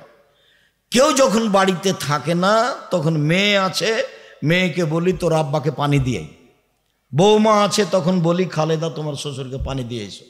কেউ যখন থাকে না, তখন 1 গ্লাস পানি চাই, আমি সামনে এভাবে রেখে থ্যাকস করে রেখে চলে যাই। মুখ এত খারাপ, কথা ঠিক। আপনাকে একটু বলি, 1 যে মানের খাচ্ছেন সে মানের খাওয়াবেন, 2 যে মানের পড়ছেন সে মানের পড়াবেন, 3 কটু কথা বলবেন না, একবার টোটালি না। আল্লাহ রাসূল নিষেধ করে দিয়েছেন, নিষেধ, কটু কথা বলবেন না। গালি কিসের, গালি কিসের? তো তরকারিতে লবণ বেশি আছে, গালি দিবেন কেন? মুখখান খারাপ কেন? মুখখান নোংরা কেন? মুখখান বন্ধ রাখবেন, জান্নাত হবে। জান্নাত পর তিনটা পথ: এক, মুখখান বন্ধ রাখবেন; দুই, জরুরি কাজ ছাড়া বাড়ির বাইরে যাবেন না; তিন, পাপের জন্য কাঁদবেন, বাস জান্নাত হবে। আমি বলিনি এই কথা, কে বলেছেন? মুহাম্মদ সাল্লাল্লাহু আলাইহি ওয়াসাল্লাম বলেছেন। এক, মুখখান বন্ধ রাখবেন। মুখখান কেন এত খারাপ? চাচাকে কেন গালি দিবেন? চাচিকে কেন গালি দিবেন? চাচাতো ভাইকে কেন গালি দিবেন? সাইকেলের সাথে আরেকজনের সাইকেল লেগে গেছে, মুখখান কেন এত খারাপ? শিষ্টাচার কেন ভালো নয়? আপনার গাড়িতে লেগে আরেকজন গাড়ির ক্ষতি হয়েছে, মুখখান কেন খারাপ? মুখখান কেন এরকম ভাবে ব্যবহার করবেন? আল্লাহর নবী জীবনে কোনোদিন কাউকে কটু কথা বলেননি। জীবনে, জিন্দেগিতে। প্রতিশোধ নেবেন না, প্রতিশোধের পাতা ছিঁড়ে দেন। আমাকে যখন কেউ মোবাইলে গালি দিতে দিতে থেমে যাই, তখন আমি আমার পাল্টা রিং দিয়ে বলি, ভাইজান আপনার কি মোবাইলের টাকা শেষ হয়ে গেছে? আরো কি গালি বাকি ছিল? কই দেখি কত গালি দিতে পারে, দেখি। আমি একবারে দেউলিয়া হয়েছি, যা পারে বলে নাও, বলে নাও। ধুয়ে ছেড়ে দিলে আমি তার নাম নিব না। প্রতিবেশী যদি এইভাবে চাপতে চাপতে চাপতে জমিটা দখল করে নেয়, তো বলবো না এরকম করছেন কেন? অন্যজনকে কোনো সময় দেখতে বলেছি, বলে দেখেন তো ওই যে জমিটা কি শেষে দখলই করে নিবে নাকি? যদি আমার আম্মা জমি জায়গা আমরা দেখি এটা পছন্দ করতেন না। আমার আম্মা বলতেন যে তোর বোনেরা ওরা লেখাপড়া তো তেমন করেনি, ওরাই জমিগুলো দেখুক, চাষ করুক। ঠিক আছে। যেদিন আমার আব্বা মারা গেছে, মাটি দিয়ে আগে জমি ভাগ করেছি, আমরা ভাগ করেছি। আমি তো জমি টুকটাক চিনি, আমার ছোট ভাই বরিশাল মডেল কলেজের শিক্ষক, জমি চিনে না, কোনোদিন যায় না আমরা। তো প্রতিবেশীর সাথে দুই কথা করি না কোনো সময়। সম্ভবপর চেষ্টা করি মুখখান বন্ধ রাখা। মানুষ হিসাবে অল্প দিন বাঁচতে এসে আরেকজনকে গালি দিয়ে, নিন্দা করে, অপমান করে কেন আপনি বাঁচবেন? কঠিন অবস্থা, খুব টিকতে পারবেন না, তাহাজ্জুদ পড়ে টিকতে পারবেন না মুখ খারাপ হলে। আল্লাহ রাসূল বলছে, ইন্না ফুলাতানা তুযকারু মিন কাসরাতি সালাতিহা সাদাকাতিহা সিয়ামে। আল্লাহ নবী, অমুক মহিলা বেশি বেশি সালাত আদায় করে, বেশি বেশি সিয়াম পালন করে, বেশি বেশি দান খায়রাত করে। তিনটাই বড় বড় নেকি। এক, তাহাজ্জুদ পড়ে; দুই, নফল সিয়াম রোজা থাকে; তিন, দান খায়রাত করে। একবারে নগদ জান্নাত। কিন্তু গায়রে না তুজি জিরা না বিল সানেহা, মুখ দিয়ে জাহান্নামে যাবে, জাহান্নামে যাবে। মুখ খারাপ করবেন না, প্রতিশোধ নেই। কারো বিরুদ্ধে মামলা করবেন না, মামলা ও করুক, আপনি পিছে পিছে যাবেন, আগে আগে নয়। কথা আমি বুঝাতে পারিনি? যা হবে হোক, ঝাল লেগেছে, ঝাল দেখে কিছু করবেন না। দল সংগঠন করে একদিন বাঁচতে চাইবেন না। দল সংগঠন করলে আপনার সাথে যে আছে সে ভালো, আর আপনার সাথে যে নাই সে খারাপ। এগুলো করে বাঁচবেন না। চারটা জিনিস মনে রাখবেন: এক, 5 ওয়াক্ত সালাত; দুই, হালাল রুজি; তিন, কোরআন তেলাওয়াত, অন্তত সূরা ইখলাস; চার, আড্ডা পিটবেন না। আড্ডা পিটা চিরদিনের জন্য হারাম। যেখানে দুইজন বসে আছে সেখানে বসবেন না। যদি যান প্রয়োজনে, আসসালামু আলাইকুম আহমদ, তোমার সাথে একটু কথা ছিল। ভাই, আচ্ছা ঠিক আছে বলেন, একটু তুমি এদিকে সরে আসো না। তো বললেন 1 মিনিট, আচ্ছা ঠিক আছে, আপনি চলে যাবেন। আসসালামু আলাইকুম দোকানদার, এই ছেলে তোমার কাছে লবণ আছে? জি আছে, 1 কেজি লবণ দাও। মরিচ 250 মরিচ দাও। বাস, টাকা দেওয়া হয়েছে, আসসালামু আলাইকুম। 1 মিনিট বসবেন না ওখানে। দোকানে আছে গান বাজনা বাদ্যযন্ত্র, যার বিনিময় হলো মানুষ সর হয়ে যাবে, শুকর হয়ে যাবে। গান বাজনা বাদ্যযন্ত্র, খেল তামাশা, এর বিনিময় হলো সন্ধ্যায় ছিল মানুষ, সকালে হবে সোর। একাধিক হাদিস, একাধিক। কেন আপনি ওখানে যাবেন? শিষ্টাচার কি জিনিস? সব সময় শিষ্টাচার আগে থাকবেন। প্রতিশোধ নিবেন না মানুষের। জমি জায়গা বাড়িঘর করতে কারোর সাথে দ্বন্দ্ব করতে যাবেন না। ও যা বলছে সেটা করে ফেলেন। কি করবে? আপনার বাপ মরে গেছে, আপনিও মরবেন। ক্ষমতা দেখে কিছু করবেন না। 1500 বছর পরেও ফেরাউন কি হয়েছে? ডুবে গেছে। 15, 16, 17 বছর পরেও নেত্রীর সময় হলো কয় মিনিট? 45 মিনিট। তো সেইটা দেখে তো কিছু শিক্ষা নিতে হবে আপনাকে। কেন আপনি মানুষের বিরুদ্ধে জেল দিবেন, জরিমানা করবেন? কেন করবেন? আপনি যদি আমার বাড়িতে আমার বিরুদ্ধে কিছু বলে যান, বক্তব্য দেন, আপনার ব্যাপারে আমি কিছু বলবো না। আমার বক্তব্য কেন বন্ধ হবে এদেশের মাটিতে, টাঙ্গাইলের মাটিতে? ঠিক। এমন কোন মায়ের বেটা আছে বলে না কেন যে 40 বছর থেকে কারো বিরুদ্ধে কথা বলিনি? বলে না কেন? এই যে আমি বলছি, আমি আব্দুর রাজ্জাক বিন ইউসুফ বলছি, 90 সাল থেকে মাঠে আছি, আজ অবধি কোনোদিন মাযহাব নিয়ে কথা বলিনি। তদন্ত করে দেখেন, একটা বাক্য প্রমাণ হলে আমি বক্তব্য বন্ধ করে দেব। এখন পর্যন্ত আমি সরকার নিয়ে কোনো কথা বলিনি, একটা বাক্য দেখা গেলে আমি বন্ধ করে দেব। আমি বলেছি নির্বাচন পদ্ধতি খ্রিস্টান আব্রাহাম লিঙ্কনের পদ্ধতি। কার পদ্ধতি? খ্রিস্টান আব্রাহাম লিঙ্কনের পদ্ধতি। বিস্তারিত আব্দুল্লাহর বক্তব্যে দেখতে হবে। আমি বলেছি, আমাকে যখন জিজ্ঞাসা করা হয়েছে যে মাযহাব মানা যাবে কিনা সেটা বলেন, তখন আমি বলেছি বিচারের মাঠে যদি ইমাম আবু হানিফা রাহিমাহুল্লাহকে বলেন যে তুমি কি মানুষকে বলেছিলে যে আমাকে মেনে চলো, ইমাম আবু হানিফা রাহিমাহুল্লাহ যদি বিচারের মাঠে বলেন না, তাহলে আপনার কি হবে? ঠিক। আমি এটা উত্তর দিয়েছি। আমি নিজে থেকে বিপদে পড়তে রাজি না। আমার বক্তব্য বন্ধ হবে কেন? কোন ভিত্তিতে হবে? হবে কেন? আমি তো জাতির ক্ষতি করিনি। জাতির যদি রাস্তাঘাট করে দিতে না পারি, জাতির যদি স্কুল কলেজ করে দিতে না পারি, জাতিকে চূড়ান্ত সঠিক ধর্ম দিতে পারবো ইনশাআল্লাহ। ধর্মের ব্যাপারে জাতিকে ফাঁকি দিয়ে পরকাল হারাতে রাজি নই। 4টে জিনিস আছে যার, সবকিছু আছে তার। 4টে জিনিস আছে যার, সবকিছু আছে তার। ইহকাল আছে তার, পরকাল আছে তার। 1 আলমারাতু সলেহা, ভালো স্ত্রী। দেখবেন কেমন দাম দিচ্ছে আল্লাহ নবী।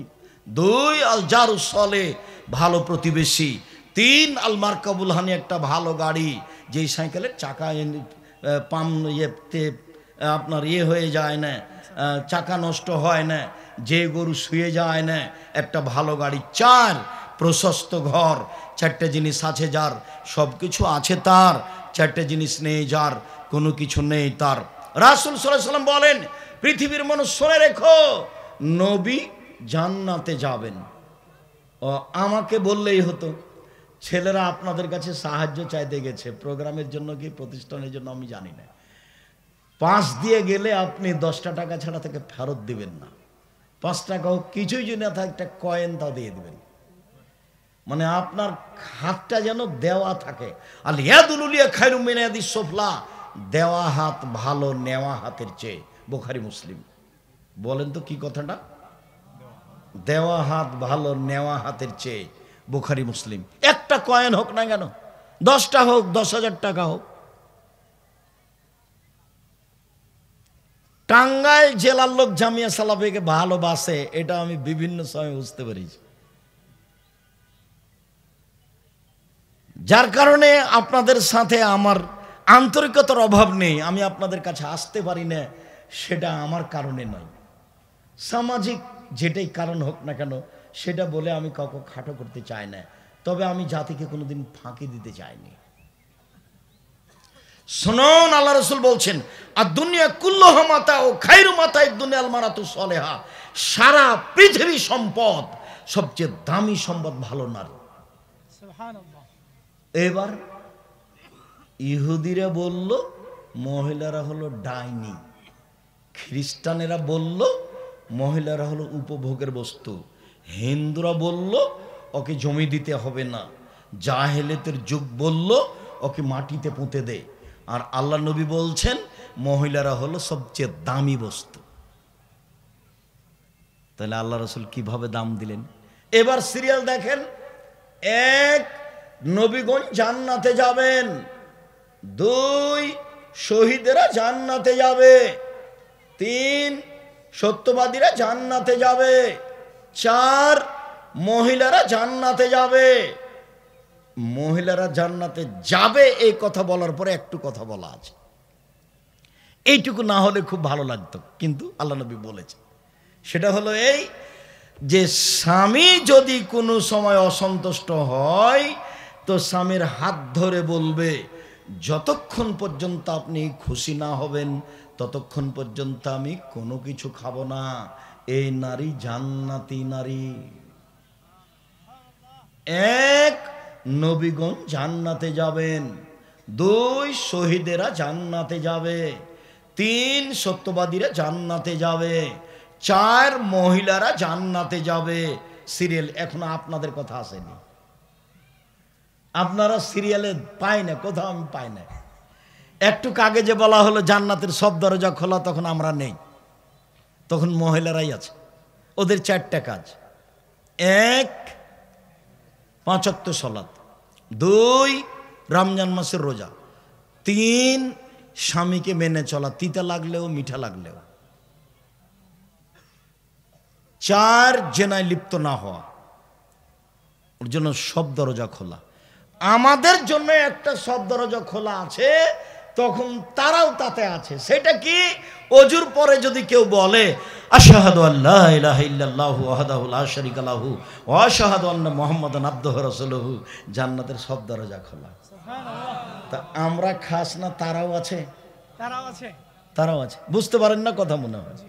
ওরাও যদি অজুর পরে এই দোয়া পড়ে, তো ওদের জন্য এটা, ওদের যে মর্যাদা আল্লাহ দিয়েছেন সেটা আপনি আর পাবেন না, কিয়ামত পর্যন্ত হবে না। ওদের মানব হীন, ওরা বাপকে বাঁচাতে পারে, ওরা নিজেদেরকে বাঁচাতে পারে, ওরা স্বামীকে বাঁচাতে পারে। ও বলছে, আল্লাহ রাসূল বলছেন, পৃথিবীর মানুষ শুনে রেখো, সবচেয়ে দামি সম্পদ 3টি। পৃথিবীর মানুষ শুনে রেখো, সবচেয়ে দামি সম্পদ 3টি। 1 লিসানুন যাকির, ওই জিহ্বা, যে জিহ্বা সুবহানাল্লাহ, আলহামদুলিল্লাহ, আল্লাহু আকবার, তাসবিহ তাহলিল জিকির আজকার করতে পারে। 2 কালবুন শাকির, ওই অন্তর যে অল্পতেই খুশি। যাক, আল্লাহ যা দিয়েছে আলহামদুলিল্লাহ, যাক ব্যবসায় যেটা লাভ হয়েছে, বেশি হয়নি 10 টাকা তো হয়েছে, তো আলহামদুলিল্লাহ। খালি মনটা খারাপ করে খাইস্টা মিস্টে করে, তোর দাঁত ভেঙে দৌ, তুই তো বড় ছেলে, তুই আসলি না এখানে, 10টার সময় আসলে তো এত দাম পাইতাম, এত দাম পাইতাম, আলহামদুলিল্লাহ বলে না একবারে, খালি ছেলের উপরে খেপছে, কাজের লোকের খেপছে। ও ভালো মানুষ নয়। অন্তর অল্পতেই খুশি, এটা হলো সবচেয়ে দামি অন্তর। 3 মারাতুন তৈনু যাওজাহা আলা দীনিহি, যে মহিলা তার স্বামীকে দিনের উপরে সহযোগিতা করতে পারে। ইন্না লিল্লাহি ওয়া ইন্না ইলাইহি রাজিউন। কি ব্যাপার? আপনি নাকি দোকানে বসেছিলেন অন্য মানুষের সাথে দীর্ঘ সময় ধরে। ইন্না লিল্লাহ, আমি তো আপনার কাছে এটা আশা করিনি। আমি তো এশার সালাতের পরে আপনার জন্য অপেক্ষা করছি, খানা পানি আপনার জন্য রেডি করে নিয়ে বসে আছে, আপনি নাকি দোকানে বসেছিলেন। ইন্না লিল্লাহি ওয়া ইন্না ইলাইহি। আজান হয়ে গেছে, আপনি শুয়ে আছেন, যে এই যে আমি গরম পানি নিয়ে এসে আপনার পাশে রেখে আমি দাঁড়িয়ে আছি, আপনি উঠেন, অজু করেন, আজান হয়ে গেছে, মসজিদে যান। ইন্না লিল্লাহ। আচ্ছা, আপনি যখন সকালে স্কুলে গেলেন, তখন তো আপনার পকেটে আমি কোনো টাকা পয়সা দিইনি, তা আপনি যে মাছ কিনলেন 5 কেজি ওজনের, এটা কিভাবে হলো? ওর স্বামী কি করেছে জানেন? স্কুলেরও হেডমাস্টার, তো একটা ছেলে ফর্ম ফলাপের টাকা দিয়েছে, তখনও টাকাটার 5,000 টাকার 3,000 টাকা নিয়েছে, 2,000 টাকা রেখে চলে এসেছে। আসার সময়তে বাজার দিয়ে এসে কি করেছে? একটা বড় মাছ নিয়ে নিয়েছে। এখন বড় মাছটা স্ত্রী দেখে বলছেন, ইন্না লিল্লাহি ওয়া ইন্না ইলাইহি রাজিউন। এই কি কথা? আপনি তো টাকা নিয়ে যাননি, মাছ কিভাবে নিয়ে আসলেন? শোনেন, আমি টাঙ্গাইল জেলার সাধারণ ঘরের মানুষ, লবণ ভাতেই খুশি। মাছ কিভাবে নিয়ে এসেছেন এটা স্পষ্ট বুঝতে পারা ছাড়া মাছ রান্না করব না, প্রয়োজনে মাটিতে পুঁতে দেব। আমাকে বুঝিয়ে দেন কিভাবে আপনি করলেন। এই ইন্না লিল্লাহি ওয়া ইন্না, এই মাছ আমি খাবো না, মাছ আপনি ফেলে দেন, মাটিতে পুঁতে দেন, অন্যকে দিয়ে দেন। এমন দেখাবে যে জীবনে কোনোদিন যেন ওর স্বামী হারাম টাকা দিয়ে মাছ কিনে নিয়ে আনা আসে, একবারে তার চোখের সামনে মাছ মাটিতে পুঁতে দিতে হবে, ফেলে দিবে। সেই স্ত্রী তার স্বামীকে কি করে? দিনের উপরে সহযোগিতা করে, হালাল রুজিতে সহযোগিতা করবে, ইবাদতে সহযোগিতা করবে। তো ওই মহিলাই যদি বেঢঙ্গা হয়, ঢং ঢং করে হেঁটে বেড়ায়, একটু কাপড় কিনে নিয়ে এসে যখন দেখে কাপড় কি যে মোটা কাপড় নিয়ে আসে, এটা হবে না। তো এই স্বামীকে বলতে শিখতে হবে, আমার পক্ষ থেকে কোনো প্রকার অভিমান নেই, আপনি যাতে খুশি আমিও তাতে খুশি, আপনি যদি মোটা কাপড়ে খুশি আমিও খুশি, আপনি যদি চিকন কাপড়ে খুশি আমিও খুশি, আমার পক্ষ থেকে কোনো প্রকার অভিমান অভিযোগ নেই, যাহাই ভালো মনে করবেন তাহাই আমিও করতে প্রস্তুত আছি। তখন শয়তানের সুযোগ হবে না, 1 তালাক 3 তালাক তোকে 1000 তালাক এগুলো একটাও হবে না, শয়তান সুযোগ পাবে না। সম্মানিত দিনী ভাই বোন, রাসূল সাল্লাল্লাহু আলাইহি সাল্লামের ব্যাপারে আয়েশা রাদিয়াল্লাহু তাআলা আনহা বলেন, কুনতু আনা নবী সাল্লাল্লাহু আলাইহি সাল্লাম আগতাসালু ফিনাইন ওয়াইন ওয়া কিলানা জুনুবুন। আমি আয়েশা আর আল্লাহর নবী অপবিত্র অবস্থায় একটা পাত্রে গোসল করছিলাম। ফায়ামুরুনি, তিনি আমাকে আদেশ করতেন, আন আত্তাজেরা, আমি ঋতু হাইজ অবস্থায় স্ত্রী অঙ্গে একটা অতিরিক্ত কাপড় ব্যবহার করব। ফাইবাসরনি, তারপর তিনি আমার গায়ের সাথে গাও লাগিয়ে দুইজনের মাঝে কোনো কাপড় থাকতো না, তিনি আমার শরীরের সাথে শরীর লাগিয়ে শুয়ে থাকতেন। হাদিস বুখারী মুসলিম। এই ছেলে, আবার বুঝতে হবে, তুমি আনন্দ উপভোগের জন্য এই হাদিস বুঝিও না, এই হাদিস তোমাকে বুঝতে হবে ইহুদিদের চরিত্রে লাথি মারার জন্য। ঠিক। ঋতুবতী হলে তাকে বাইরে রেখে আসে কুঁড়ে ঘরে, যার হাদিসে শব্দ এসেছে হিপস, যাকে ছাইতলা প্লেটে খেতে দিবে, ময়লাযুক্ত গ্লাসের টিনের প্লেটে পানি দিবে, ময়লাযুক্ত কাপড় পরে থাকতে হবে, ও হলো ডাইনি, ও হলো পশু প্রাণী, মানুষ নয়। সেইখানে আয়েশা রাদিয়াল্লাহু তাআলা আনহা বলছেন, আমি ঋতুবতী হলে, আমার হায়েজ হলে আল্লাহর নবী আমাকে স্ত্রী অঙ্গের উপরে অতিরিক্ত কাপড় ব্যবহার করতে বলতেন, তারপরে তিনি আমার গায়ের সাথে গাও লাগিয়ে শুয়ে থাকতেন, উভয়ের মাঝে কোনো কাপড় থাকতো না। এটা কি হাদিস? তো বুখারী মুসলিম। আপনার কাছে কি বিচার আছে? কথার বিচার করতে হবে, কথা বুঝতে পারেননি? কথার তো দাম আছে, কথা তো কাহিনী নয়, কথা তো মুহাম্মদ সাল্লাল্লাহু আলাইহি সাল্লামের কথা। দেখেন আবার বলছেন, ওয়ায়ামুরুনি, তিনি আমাকে আদেশ করতেন, ওই ইখরিজু ইলাইয়া রাসাহু ওয়া মুতাকিফ, রমজান মাসে ইতিকাফ অবস্থায় মাথাটা আমার দিকে ঠেলে দিয়েছে, লিয়াগসিলাহু, যাতে করে আমি মাথাটা ভালো করে ধুয়ে দিই, অনা হাইজ, তখন আমি ঋতুবতী। নেন এবার আরো কথা আছে, এ হাদিসও বুখারী মুসলিম। উনি রমজান মাসে কোথায় আছেন বলেন তো? ইতিকাফে আছেন। তিনি বলছেন আল্লাহর নবী ইতিকাফে বসে মাথাটা আমার দিকে ঠেলে দিয়েছেন, দিয়ে বলছেন আয়েশা মাথাটা ধুয়ে দাও, তখন আমার ঋতু হয়েছে, তখন আমি হাইজলা মহিলা, ঋতুবতী মহিলা। তিনি বলছেন, পৃথিবীর মানুষ শুনে রেখো, স্বামী স্ত্রীর কথা জাতির সামনে দিয়ে চলে গেলাম মুহাম্মাদের চরিত্র দেখানোর জন্য। তিনি বলেন, ইন্নান নবী সাল্লাল্লাহু আলাইহি সাল্লাম ইত্তাকাওয়ালা হিজরি, আল্লাহর নবী আমার কোলে উরুর ওপরে মাথা দিয়ে শুয়ে থাকতো না, ইয়াকরাউল কোরআনা, এবং কোরআন মাজিদ পড়তো না, অনা হাইজ, তখন আমি ঋতুবতী। হাদিস বুখারী মুসলিম। আমার উরু রানের উপরে মাথা রেখেছেন, বা শুয়ে আছেন, বা হেলাম দিয়েছেন, দিয়ে কোরআন মাজিদ পড়ছেন, তখন আমার হাইজ হয়েছে। হাদিস বুখারী মুসলিম। বিবেচনা করেন দেখি, ইহুদিদের সাথে মিলান, খ্রিস্টানের সাথে মিলান, হিন্দুদের সাথে মিলান, জাহেলিয়াতের যুগের সাথে মিলান। মহিলা না হয় বুঝতে পারলো না, বেগম রাখবে না, বুঝলো না, সেই জন্য জাতীয় বুঝবে না, জাতি কি পাগল হয়ে গেছে? বুঝেও বুঝে না ওরা, অন্তর আছে বুঝে না, দেখেও দেখে না ওরা, চক্ষু আছে দেখে না, শোনেও শোনে না ওরা, কান আছে শোনে না।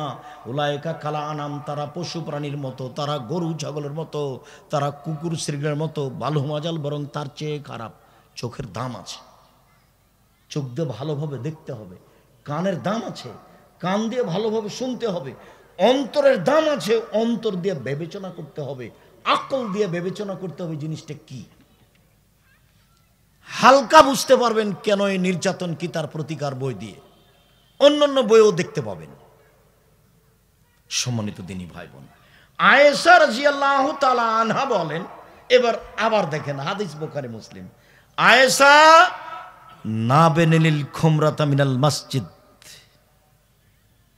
মসজিদ থেকে জায়নামাজটা দাও তো আয়েশা। তখন আমি বললাম, ইন্নী হায়েজ, আমি যে ঋতুবতী, আমার হায়েজ হয়েছে, আমি কি মসজিদে গিয়ে জায়নামাজ নিয়ে এসে দিব? তখন আল্লাহ রসুল বলছেন, ইন্না হাইজাতাকে লাইসাত ফিয়া, দেখে ঋতু কি তোমার হাতে লেগে আছে? হাইজের রক্ত কি তোমার হাতে লেগে আছে? যাও মসজিদে যাও, যাও নিয়ে আসো, নিয়ে এসে আমাকে জানামাজ দাও। বলছেন মহিলাদের মসজিদে যাওয়াই নিষেধ। দেখেন আল্লাহর নবীর আদেশ, এবারে দিনের মতো হয়ে আছে। উপদেশ বইটাতে বিস্তারিত দেওয়া আছে নারীদের মর্যাদা, উপদেশ বইটাতে বিস্তারিত দেওয়া আছে নারীদের মর্যাদা। দেখেন আয়েশা রাদিয়াল্লাহু তাআলা আনহা বলছেন, কুনতু আশরাবুল মাআ ফুমা উনাবিলহু ফায়াজাউ ফাহু ফি মাযফিয়া, আমি গিলাসে পানি পান করার পরে রাসূলকে দিতাম, তখন আমি ঋতুবতী, আমার হায়েজ হয়েছে। ফায়াজাউ ফাহু ফি মাযফিয়া, তিনি গিলাসের ওখানেই মুখ লাগালেন যেখানে আমি মুখ লাগিয়ে পানি পান করেছি, তখন আমার হায়েজ হয়েছে। মিলান এবার ইহুদিদের সাথে। আমি গিলাসে পানি পান করেছি, কিছু পানি রেখে দিয়েছি, রাসূলের হাতে দিয়েছি। এবার রাসূল কোন জায়গাখানে মুখ লাগিয়েছেন? যেখানে আল্লাহর নবী মুখ লাগিয়ে পানি পান করেছেন, এর নাম ভালোবাসা। আল্লাহ রসুল বলছে, আল্লাহ বলছেন, অমিন আয়াতিহান খালাকালাকুম মিন আনফুসিকুম আজওয়াজান লিতাসকুনু ইলাইহা, পৃথিবীর মানুষ, আমি তোমাদের স্ত্রীদেরকে সৃষ্টি করেছি তোমাদের শান্তি তৃপ্তির জন্য। ওকে কেন ব্যাংকে পাঠালেন বলেন তো? ওকে কেন নির্বাচনে চেয়ারম্যান হতে দিলেন, মেম্বার হতে দিলেন, মন্ত্রী হতে দিলেন? খালি সবাকে বল ভাইয়া আসো, ভাইয়া চা খাও, ভাইয়া, খালি সবাকে ডাকে। এইটা আপনার কাছে কেমনে সহ্য হলো? আত্মমর্যাদা কি জিনিস? আপনার শরীরে কি সবই পুজে, একটুকু রক্ত নেই? ছি ছি ছি ছি ছি ছি, আপনার শরীরে কি সবই পুজে, একটুকুই রক্ত নেই? এক একটু থাকা উচিত রক্ত। আত্মমর্যাদা, মানুষ আত্মমর্যাদা কি জিনিস? ওমর, রাতে আমি জান্নাত দেখছিলাম, স্বপ্নে ঘুরছি, দেখি একটা বিশাল প্রাসাদ, ভিন্ন ধরনের প্রাসাদ, খালি ঝকঝক ঝকঝক করছে, বাহির যে কত সুন্দর। আমার মনটা চাইলো যে আমি এই প্রাসাদের ভিতরে ঢুকবো, ভিতরটা দেখবো। দেখি একটা মহিলা, বৃদ্ধা মহিলা। আমি বললাম, এই মহিলা বলতে পারো? বুখারী মুসলিমের হাদিস, এই ঘরটা কার? মহিলা বলছে, এটা উমারের। উমার, উমার বলার সাথে, উমার শোনো, মহিলা খালি তোমার নাম বলার সাথে সাথে তোমার আত্মমর্যাদা আমার ভিতরে জেগে উঠলো। উমারের ঘরে কেমনে ঢুকি? এত বড় মানুষের ঘরে? না না না না না না, এত বড় মানুষের ঘরে ঢোকা হবে না। উমার, তোমার আত্মমর্যাদাকে হিসাব করে আমি তোমার ঘরে ঢুকিনি। কে বলছেন বলেন তো দেখি? মুহাম্মদ সাল্লাল্লাহু আলাইহি ওয়াসাল্লাম বলছেন, পৃথিবীর সবচেয়ে দামি মানুষ, জান্নাতের গেটে লেখা আছে যিনি সর্বপ্রথম ঢুকবেন জান্নাতে, তিনি হলেন মুহাম্মদ সাল্লাল্লাহু আলাইহি সাল্লাম। যাকে দিয়ে জান্নাত উদ্বোধন হবে তিনি হলেন মুহাম্মদ সাল্লাল্লাহু আলাইহি সাল্লাম। তিনি বলছেন, উমার, তোমার আত্মমর্যাদা এত বেশি, তোমার আত্মমর্যাদাকে খেয়াল করে আমি তোমার ঘরে ঢুকিনি। এত বড় মানুষের ঘরে ঢুকবো কি করে? এর নাম উমার। আত্মমর্যাদার দাম আছে। আত্মমর্যাদা কি জিনিস একটু বলি। রিক্সাতে উঠছিল আপনার স্ত্রী, তো রিক্সার গায়ের সাথে, রিক্সাওয়ালার লোকটার সাথে গায়ে ধাক্কা লেগে গেছে, বা আপনার স্ত্রী রিক্সাওয়ালাকে ধরে রিক্সাতে উঠছে, তখন আপনাকে খারাপ লাগলো, ছি ছি ছি, আচ্ছা তুমি এই কাজটা করলে কেন? তুমি আমাকে বলতে পারলে। এই যে আপনাকে খারাপ লাগছে, এর নাম কি? আত্মমর্যাদা। তো এখন আপনি বলছেন, এই তুই রিক্সাওয়ালাকে বললি না কেন যে আমাকে ধরে তুলে দে না? এইটা আপনি বলছেন। তখন আপনি বলেন আপনি কেমন মানুষ? আপনি বলছেন আপনার বউকে যে তুই রিক্সাওয়ালাকে বললি না যে তোকে যেন হাত ধরে উঠিয়ে দেয়? আপনি কেমন মানুষ? তাহলে আপনার আত্মমর্যাদা, এরই নাম হলো আত্মমর্যাদা। একটা কাজ আপনাকে খারাপ লাগে, আপনার মান সম্মানে বাধা দেয়, এর নাম আত্মমর্যাদা। কেমনে আপনার জন্য সাজে স্ত্রী, বাইরে ঘুরে এভাবে ভ্যানিটি ব্যাগ নিয়ে রাস্তায় যায়, ঘাটে যায়। আমরা তো নিজেরাই পুরুষ মানুষই বাজারে যাই না, জীবনে কোনোদিন স্টলে, চায়ের স্টলে বসেছি তা আমার মনে নেই। আমার মা বলতেন, বাড়ি থেকে বের হলে, 1, দোকানে বসিও না, 2, কারোর সাথে বন্ধুতালি করিও না, 3, প্রাইভেট পড়ায়ও না, 4, দাওয়াত খায়ও না। আমার মা বলতেন, আমার মা নিরক্ষর। 1, কি বললাম? দোকানে বসিও না, 2, প্রাইভেট পড়ায়ও না, 3, কারোর সাথে বন্ধুতালি করিও না, বন্ধুতালি চিরদিন টিকবে না, একদিন তোমার পেটে ছুরি দিয়ে পালিয়ে যাবে। দিয়ে আমার মা একটা কাহিনী শোনাতেন, সেটা এখন আর আমি বলছি না। এগুলো বলে আমার মা পাঠাতেন। তা আমরা ছাত্র জীবনে বসিনি, এখনো বসি না। আর আপনি ঘন্টার ঘন্টা চায়ের স্টলে বসে থাকেন, অথচ আমি আপনার জন্য এসেছি। আপনি আমার দিনী ভাই, আপনাকে আমি খুব ভালোবাসি। আপনি আমার দিনী বোন। বড় বোনের সাথে আপনার গন্ডগোল হয়েছে, আজকেই ক্ষমা নিতে হবে। আপনি আমার দিনী বোন, বড় জায়ের সাথে আপনার গন্ডগোল হয়েছে। গন্ডগোল কিন্তু আপনার বড় যা বুঝেন আপনারা, জায়ের কারণে গন্ডগোল হয়েছে, আপনি ছোট যা, আজকেই হাত ধরে ক্ষমা নিতে হবে। বড় জায়ের হাত ধরে বলতে হবে, আপা আমার যা হয়েছে ভুল হয়েছে, আমরা একসাথে থাকবো, কথা বলবো, চলবো। ঘটনা কিন্তু কার কারণে ঘটেছে? বড় জায়ের কারণেই ঘটেছে। ক্ষমা আপনাকে নিতে হবে। আপনাকে বলছি, গন্ডগোল কিন্তু আপনার বড় ভাইয়ের কারণে হয়েছে, আপনাকে হাত ধরে ক্ষমা নিতে হবে। ভাইজান যা হয়েছে হয়েছে, কথা বলা দুই ভাই বন্ধ থাকলে কেমন হয় যেন, এটা দিন দিন চলে যাচ্ছে, আপনি পাল্টা বলছেন, দেখি ওইখান থেকে কেমনে হাঁটে, এখানে কাঁটা দিয়ে দে রে, কাঁটা দিয়ে ঘেরে দে ওই যেন এদিক দিয়ে আসতে না পারে। এটা আপনার স্বভাব। এটা কোন স্বভাব? এটা নোংরা স্বভাব। এটা প্রতিবেশীর স্বভাব, এটা ভাইয়ের স্বভাব। ভাই ভাই ঠাঁই ঠাঁই। সম্মানিত দিনী ভাই বোন, রাসূল সাল্লাল্লাহু আলাইহি সাল্লাম, উম্মে সালমা বলছেন, আল্লাহর নবী একটা চাদর গায়ে দিয়ে সালাত আদায় করছিলেন। ওই চাদরের কিছু অংশ আমার গায়ে ছিল। তখন আমি হলাম হায়েজ অবস্থায়, ঋতুবতী। পৃথিবীর মানুষকে সব নিয়ম নীতি আল্লাহর নবী আয়েশার মাধ্যমে, স্ত্রীর মাধ্যমে দিয়ে চলে গেছেন। তিনি নারীদের সাথে কি আচরণ করেছেন। আল্লাহ বলেছেন, নারীরা তোমরা বাড়িতে থাকো, বাইরে যায় না, জাহেলিয়াতের যুগে। আল্লাহ বলেছেন, জাহেলিয়াতের যুগে যেভাবে চলত, মহিলারা শোনো, তোমরা যখন বাড়ি থেকে বের হবা তখন পোশাক পরে বের হও। আল্লাহ বের হতে নিষেধ করেননি। মহিলারা তোমরা যখন বাড়ি থেকে বের হবা তখন ইসলামী পোশাক পরে চাদর গায়ে দিয়ে বের হও। আর নগ্ন হয়ে চলো না, মানুষ তোমাদের ক্ষতি করবে। আল্লাহ তাআলা বলছেন, মহিলাদের কাছে যদি কোনো কিছু চাওয়ার প্রয়োজন হয়, নেওয়ার প্রয়োজন হয়, মুখামুখি না বসে অন্তরাল থেকে নেও। আপা এই জিনিসটার জন্য আমি এসেছিলাম।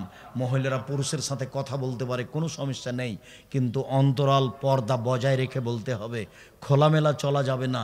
যার কারণে আল্লাহ রাসূল বলেছেন, দেবর হচ্ছে মরণ। দেবর বাড়িতে থাকে, একসাথে খায়, একসাথে চলে। সব সময় ভাবি সতর্ক থাকবে দেবর থেকে, তার সাথে যেন কথাই জড়িয়ে না পড়ে। একবার যদি জড়িয়ে পড়ে তখন শয়তান বলবে, আবার একবার বলো, আবার বলো। তখন আপনার মনটা চাইবে, ওরও মনটা চাইবে। তখন বলবে, আহমদ শোন, এখানে এটা করতো, এটা করতো। তো সব সময় ও দেবরকে তখন কথা বলবে কেন? এখন কে বলাচ্ছে বলেন তো? শয়তান।